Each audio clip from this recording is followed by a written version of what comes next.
সিদ্ধাং দেহি নমস্তুতে। ওম। রাধে রাধে বন্ধুরা, কেমন আছো? তো অনেক দিন আগেই সরস্বতী পুজো চলে গেছে ঠিকই, কিন্তু আমাদের ভিডিওটা ছিল, তাই তোমাদের সাথে শেয়ার করছি। বাড়িতে মাঝে মাঝে এইরকম পুজো পাঠ হোম যজ্ঞ করতে হয়, তাহলে বাড়ির নেগেটিভ শক্তিগুলো দূরে চলে যায়। তো বাগদেবীকে দেখো কতটা সুন্দর লাগছে। বাগদেবীর আরাধনা করার জন্য যতটুকু পেরেছি আমাদের সামর্থ্য অনুযায়ী জোগাড় করেছি।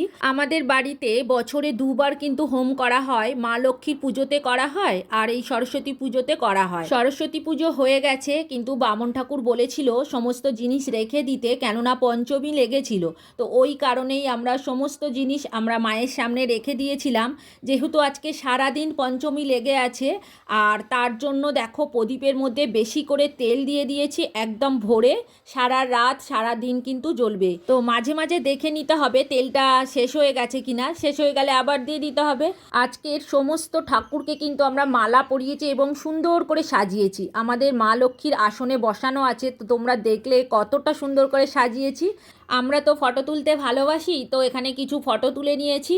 এখন বিকাল হয়ে গেছে, সবাই খেতে বসে গেছে। আজকে খিচুড়ি, বেগুন ভাজা, আলুর দম, পাঁপড় ভাজা এইগুলোই করা হয়েছে। তবে কিন্তু বাড়িতে সবাই উপোস করেছিল, তাই বিকাল হয়ে গেছে, খেতে বসে গেছে, সবাইয়ের খিদেও পেয়ে গেছে অবশ্য।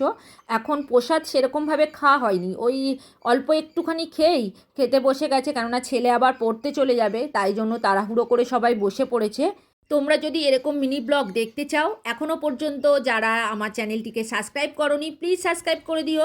এদিকে দেখো বাবা হচ্ছে প্রসাদগুলো রেডি করছে, মানে গুছিয়ে নিচ্ছে। পুজো তো হয়ে গেছে, তাই তো বাবা? হ্যাঁ, সব গুছিয়ে রাখছি। আচ্ছা, এত প্রসাদ খাওয়া যাবে না, তাই তো? না না, আরো 2-3 দিন ধরে খেতে হবে। ও, তো বাবার গোছানোর পালা পড়েছে। ডিউটি। হ্যাঁ, বাবা আজকে প্রচুর ঠাকুরের বাসন ঘষে ঘষে মেজে দিয়েছে, জানো তো বন্ধুরা। তো এই দেখো বাবা কত প্রসাদ নিয়ে বসেছে। প্রসাদ সব খাওয়া হয়েছে, অল্প একটু আধটু করে খেয়েছে, আসলে খিচুড়ি ভোগ খেয়েছে তো ওই জন্য। তো কত প্রসাদ। আর এখানে একটা প্লেট রেডি করেছি, তো একজনাদের দেওয়ার জন্য। আর এদিকে তো তোমাদের দেখিয়েছি, এই দেখো এখানে খিচুড়ি ভোগ। ঠাকুরমশাইয়ের সিঁদে রেডি, এইবার প্যাক করে দেবে বাবা, এটাও